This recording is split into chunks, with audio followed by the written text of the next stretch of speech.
Fourth year first semester part 2 paper number 104। चलिए शुरू करते हैं। राधा कृष्णन आयोग की नियुक्ति कब हुई थी?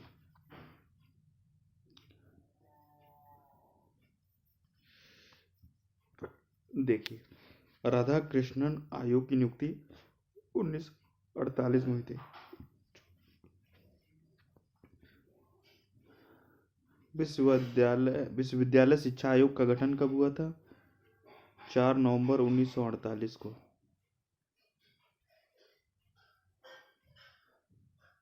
विश्वविद्यालय शिक्षा आयोग के अध्यक्ष थे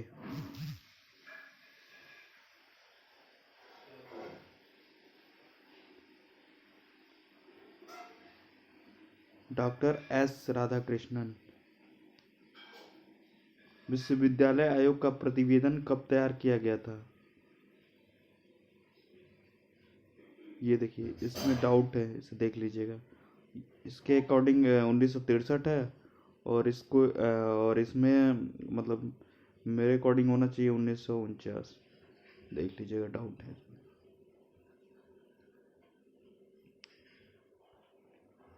ग्रामीण विश्वविद्यालय की स्थापना का सुझाव किस आयोग ने दिया था? भारतीय विश्वविद्यालय आयोग।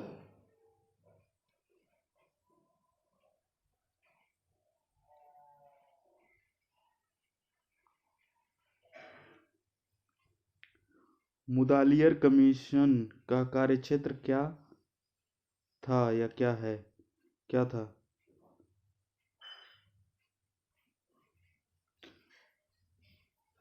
मुदालियर कमीशन का कार्यक्षेत्र क्या था? माध्यमिक शिक्षा, याद रखिएगा, माध्यमिक शिक्षा आयोग की नियुक्ति हुई थी 1952 में, 1952 ईस्वी को।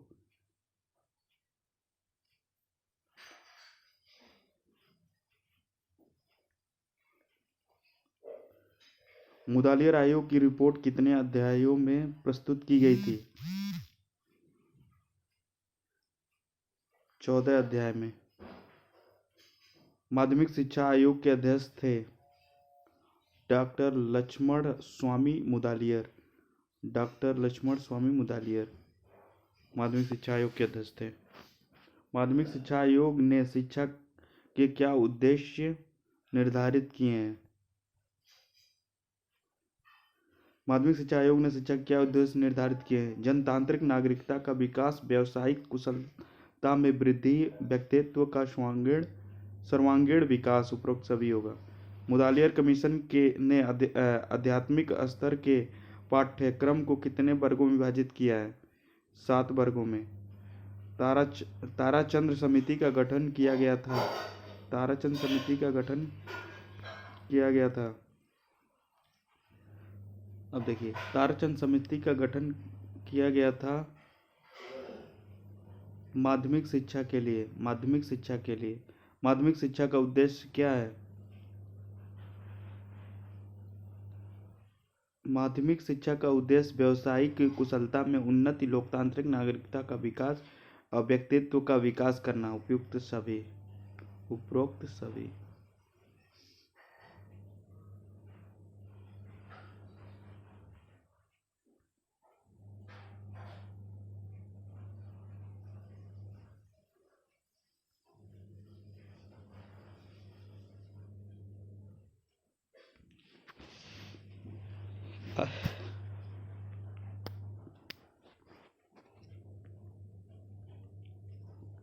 आयोग में विदेशी शिक्षा विशेषज्ञों की संख्या 5 थी।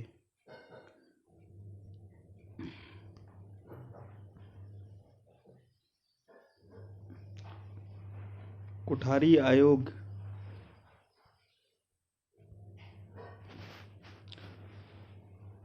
आयोग के अध्यक्ष थे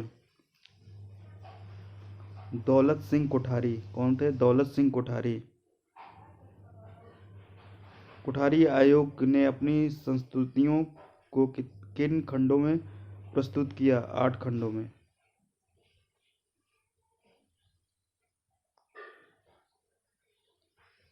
कोठारी आयोग में राष्ट्रीय शिक्षा का लक्ष्य है शिक्षा द्वारा राष्ट्र का आधुनिकीकरण करना, शिक्षा द्वारा लोकतांत्रिक गुणों का विकास करना, शिक्षा द्वारा सामाजिक तथा राष्ट्रीय एकता को सुदृढ़ करना। उपरोक्त सभी।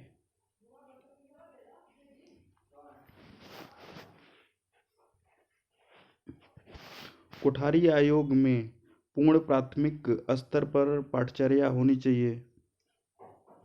खेलकूद पूर्ण प्राथमिक स्तर याद रखिएगा। खाने व पहनने का कौशल, सृजनात्मक कौन सा हो जाएगा? द होगा। उपरोक्त सभी।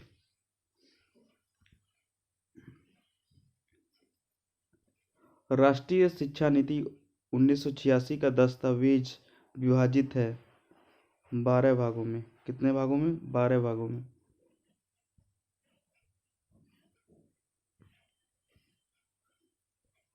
शिक्षा में जवाबदेही की संकल्पना सर्वप्रथम प्रस्तुत की गई थी।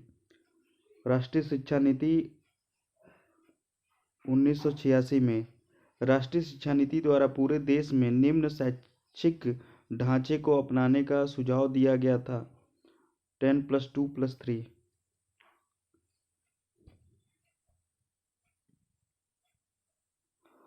नई राष्ट्रीय शिक्षा नीति 1986 के अंतर्गत प्रारंभिक शिक्षा को अनिवार्य तथा निःशुल्क बनाने के लिए कौन सी योजना निर्मित की गई थी?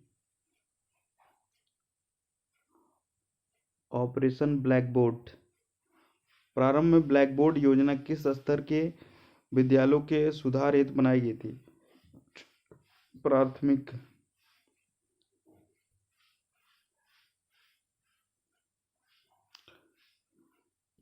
गति निर्धारक स्कूलों की स्थापना का सुझाव किसने दिया था? राष्ट्रीय शिक्षा नीति 1986।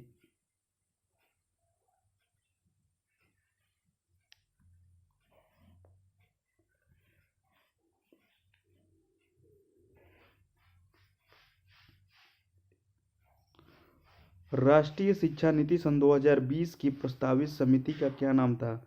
कस्तूरी रंगन समिति। याद रखिएगा। राष्ट्रीय शिक्षा नीति सन 2020 में विषयों को कितने वर्गों में विभाजित किया गया था? 4 भागों में। राष्ट्रीय शिक्षा नीति सन 2020 में केंद्र एवं सरकार ने शिक्षा के क्षेत्र में जीडीपी का लक्ष्य रखा है 6%। कितने? 6%।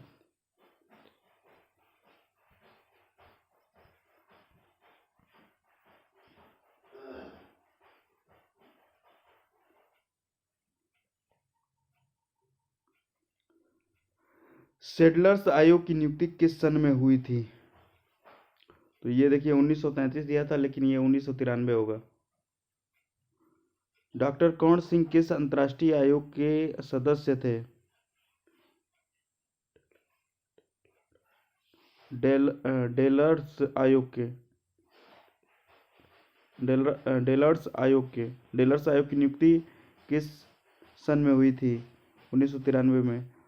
डेलर्स आयोग की रिपोर्ट किस नाम से प्रकाशित हुआ था?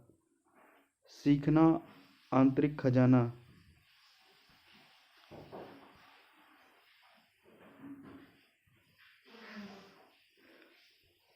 डेलर्स आयोग के अनुसार 21वीं शताब्दी की शिक्षा में कितने आधार होंगे?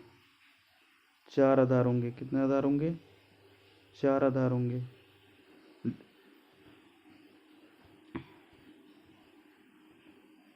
डेलर्स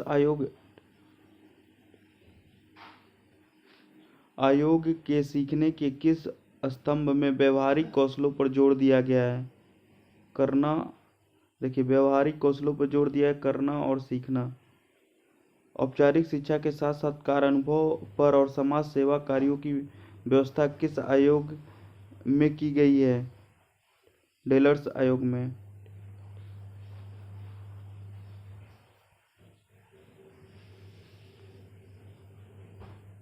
यूनेस्को की 1972 की रिपोर्ट में किस विषय पर चिंता व्यक्त की गई थी?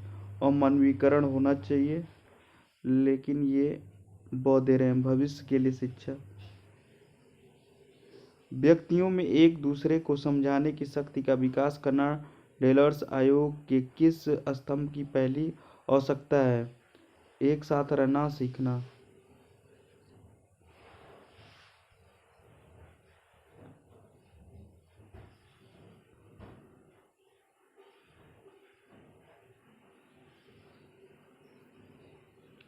राष्ट्रीय महिला शिक्षा परिषद ने अपना प्रतिवेदन कब प्रस्तुत किया था? याद रखिएगा, 1959 में, 1959। राष्ट्रीय महिला शिक्षा परिषद की अध्यक्षता की थी दुर्गाबाई देशमुख ने। राष्ट्रीय महिला शिक्षा परिषद का मुख्य कार्य है विद्यालय स्तर की समस्या का समाधान देना, बालक बालिकाओं हेतु समस्याओं को दूर करना के लिए अपव्यय तथा अवरोधन की समस्या का समाधान करना। इसमें क्या हो जाएगा? उपयुक्त मतलब पूरे हो जाएंगे, उपरोक्त सभी। स्त्री शिक्षा हेतु सुझाव दिया था अंतर्राष्ट्रीय शिक्षा समिति 1958, दुर्गाबाई देशमुख समिति 1959 और 1958 का राष्ट्रीय शिक्षा समिति हो गया। हंसा मेहता समिति, याद रखिएगा, हंसा मेहता 1962। ये सभी क्या थे? स्त्री शिक्षा हेतु सुझाव दिए थे। हंसा मेहता समिति का गठन कब किया गया था? 1962 में, 1962 में। महिला समाख्या कार्यक्रम कब शुरू किया गया था? इनके अकॉर्डिंग 1989 में हुआ था, लेकिन मेरे अकॉर्डिंग ये 1980 में हुआ था। इसे देख लीजिएगा, ये डाउट है। राष्ट्रीय महिला शिक्षा परिषद NCWE का गठन कब किया गया था? 1959 में। कब किया गया था? 1959 में।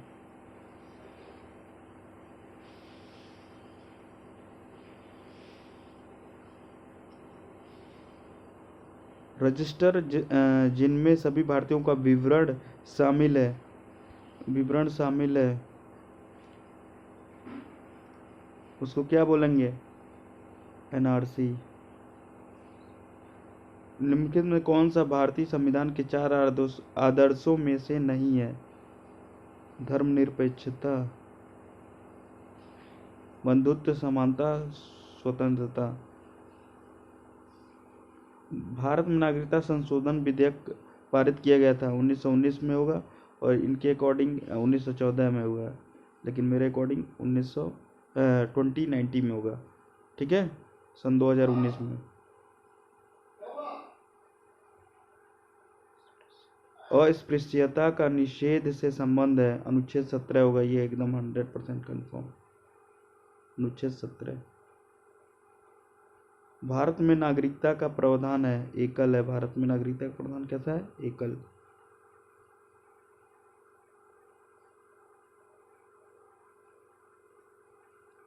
मेरी दृष्टि में राष्ट्रीयता का प्रश्न सामूहिक जीवन, सामूहिक विकास तथा सामूहिक आत्मसम्मान से संबंधित है। यह कथन किसका है?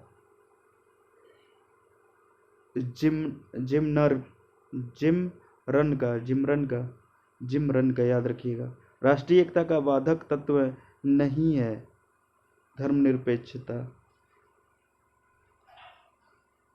हमने बड़े संघर्ष के बाद जो स्वतंत्रता प्राप्त की है, उसकी सुरक्षा और समृद्धि के लिए राष्ट्रीय एकता परम आवश्यक है। कथन किसका है?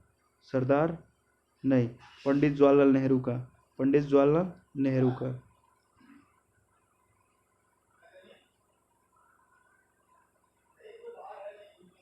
शिक्षा को राज्य का विषय बनाकर संविधान निर्माताओं ने भूल की। कथन है, किसका कथन है ये?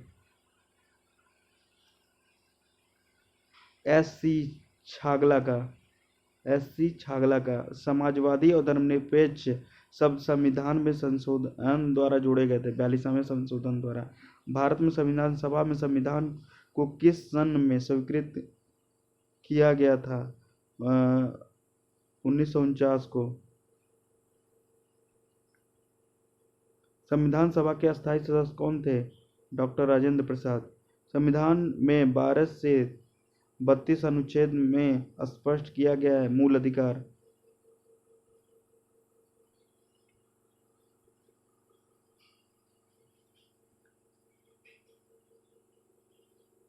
भारत में संविधान किस सन में लागू किया गया था? 1950 में। कब लागू किया गया था? 1950 में। मूल आचरण को संगठित करने की प्राविधियां कथन है। मूल आचरण को संगठित करने की प्राविधियां है। किसका कथन है? डॉक्टर कुलश्रेष्ठ का। संविधान में 4 आदर्श संवैधानिक मूल्यों में से नहीं है।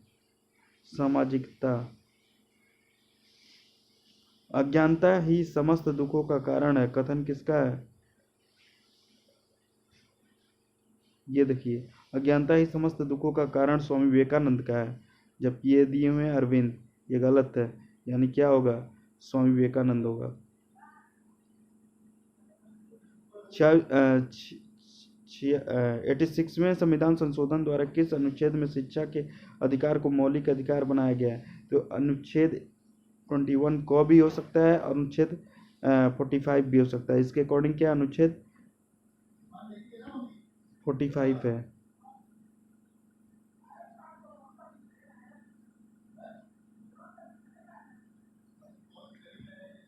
वनस्थली विद्यापीठ के संस्थापक का नाम क्या था? हीरालाल शास्त्री। क्या था?